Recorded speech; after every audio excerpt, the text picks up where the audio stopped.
ሰላም እንዴት ናችሁ? ውድ የዚህ ቻናል ተከታታዮች በርካታ ስፖርታዊ መረጃዎች ወጥተዋል። በተለይም ሚካኤል አርቴታን የተመለከተ ወሳኝ መረጃ ወጥቷል። እስከ ፕሮግራማችን መጠናቂያ ድረስ አብራችሁን ቆዩ።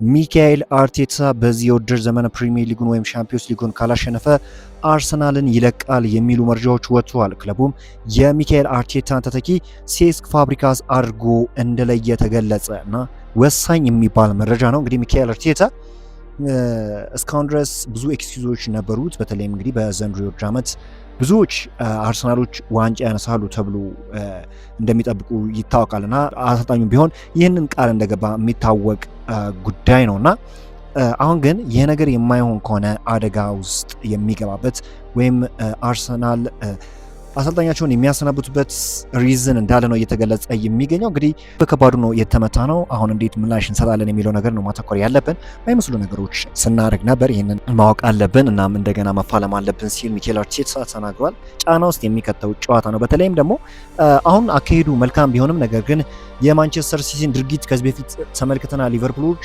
እጅግ ብዙ በሆነ ነጥብ ርቀው ማንቸስተር ሲቲዎች ደርሶባቸው ዋንጫ ማንሳታቸው የሚታወቅ ጉዳይ ነውና አሁን አርሰናል ምንም ጥያቄ የለውም እንግዲህ ዋንጫውን የማንሳት አሁንም ቢሆን ከፍተኛ የሆነ እድል አለው ካለው ሁኔታ አንጻር። ነገር ግን እንደዚህ አይነት ስህተቶችን ደጋግሞ ከዚህ በፊት አርሰናሎች ሲሰሩ ማስተዋል ችለናልና ይህ ነገር ፈጽሞ በዘንድሮ የውድድር ዓመት መደገም እንደሌለበት እኔ ደጋግሜ ስናገር ነበር። በዘንድሮ የውድድር ዓመት ካለው ስኳድ አንጻር ካለው የስኳድ ስፋት አንጻር አርሰናል የፕሪሚየር ሊጉን ዋንጫ ከፍ አድርጎ ለመሳት ከፍተኛ ግምት የተሰጠው ክለብ እንደሆነ ይታወቃል። ነገር ግን ይህንን ስህተት ዳግም የሚደግሙት ከሆነ ምንም አይነት ዋንጫ ሲያነሱ ይህንን የውድድር ዓመት የሚጨርሱ ከሆነ ሚካኤል አርቴታ በዘንድሮ የውድድር ዓመት እንግዲህ የመሰናበት እድል እንዳላቸው ነው እየተገለጸ የሚገኘው።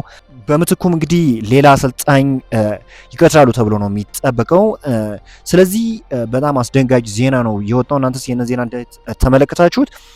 በእርግጥ ከሁነቶች ጋር የተያዘ ሊሆን ይችላል። እኔ ስቲል ማም ነው አርሰናሎች የዘንድሮን የፕሪሚየር ሊግ ዋንጫ የማንሳት እድል እንዳላቸው ነው።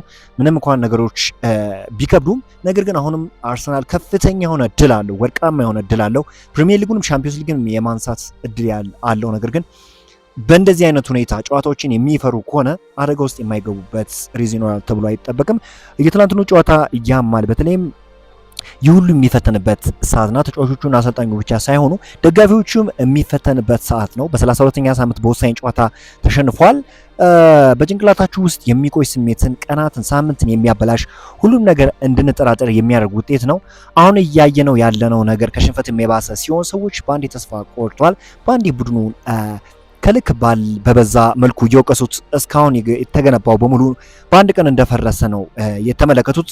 ይህ ቡድን ብዙ ነገሮችን አሳይቶናል። እናም አሁን እምነታችንን የምንመለከትበት ጊዜ ሲሆን ይህ ቡድን ዓመቱን በከፍተኛ ጫና፣ ትችት ሰዎች እንደውን እየተጠራጠሩ ሲሆን እዚሁ የደረሰው ከነዛም ወቅት ከነገረበት ችግር ወጥቶ አሁን ያለበት ደረጃ ደርሷል እና አሁን በድንገት በአንድ ጨዋታ ምክንያት ሁሉንም ነገር አበቃለት። መቼስ ዋንጫ ፉክክር ላይ መውደቅ መነሳት ያለ ሲሆን ይህ የተለመደው መቼም ምቾት አይሰማምና እስካላሸነፍ ድረስ አመቱን ሙሉ በምቾት ያለ ችግር እንደተጨረሰ መጠበቅም ጥሩ አይሆንም። በአንዳንድ ወቅቶች ሁሉንም ነገር ያጣን ይመስላል፣ ግን በእነዚህ ወቅቶች ሻምፒዮኖች ማንነታቸውን የሚያሳዩበት ሁኔታ አለና አንድ ደጋፊ ደግሞ እንግዲህ አንድ ክለቡ በሚወድቅበትም ጥሩ በሚሆንበትም ጊዜ አብሮ መሆን አለበትና የደጋፊዎች ማንነት የሚታወቅበት ጊዜ ነው። እኔ ግን ስቲል አሁንም ቢሆን አርሰናል የፕሪሚየር ሊጉን ዋንጫ የማንሳት ከፍተኛ እድል አለው የሚል እምነት ነው ያለኝ። የአርሰናል ባለስልጣኖች ግን በዘንድሮ የውድድር ዓመት አርሰናል የፕሪሚየር ሊግ ዋንጫን የማያሳካ ከሆነ ሚካኤል አርቴታ ላይ ውሳኔ ለማስተላለፍ ዝግጁ እንደሆነ እየተገለጸ የሚገኘው። እናንተስ ይህንን ውሳኔ እንዴት አያችሁት? እንግዲህ አሁን በሚካኤል አርቴታ ጊዜ በተለይም ደግሞ በፊት መስመር ላይ የቪክቶር ዮክሬሽ ከመጣ በኋላ የቪክቶር ዮክሬሽ ወደ አርሰናል መከተም በከፊሉም ቢሆን እንግዲህ የሆነ ጥቅም ሰጥቷል። እንግዲህ የትናንትናውን ጨዋታ እንግዲህ ወደ ካምባክ እንዲመለሱ ለመርዳት የራሱን ጥረት ሲያደርግ የነበረ ተጫዋች ነው። እንዲሁም ቪክቶር ዮክሬሽን የሚወቅሱ ሰዎች በጣም ነው የሚያስገርሙ። ምክንያቱም ተጫዋቹ ከጊዜ ጊዜ መሻሻልን እያሳየ በተለይም ወደ ፊት ለፊት ሲል አንድ ጎል እንዲሁም በኦፍሳይድ ምክንያት እንደተሻረበት ሁላችንም እናውቃለን እና ተጫዋቹ ከጊዜ ጊዜ በስነ ልቦና ረገድ እንደተሻሻለ ፍንትው አድርጎ የሚያሳይ ሁነት ነው የሁነትና ተጫዋቹ ከጊዜ ጊዜ የማይሻልበት ምንም ምክንያት አይኖርም። አርቴታ ግን ብዙ ማስተካከል ያለበት ጉዳይ እንዳለ፣ ብዙ የቤት ስራ መስራት ያለበት አሰልጣኝ እንደሆነ ፍንትው አድርጎ የሚያሳይ ጉዳይ ነው። በዛሬው ዕለት እንግዲህ አርሰናል የተመለከቱ ስፖርታዊ መረጃዎች እኚህን ይመስላሉ። በአዳዲስ ስፖርታዊ መረጃዎች እስክንገናኝ መልካሙን ተመኘው።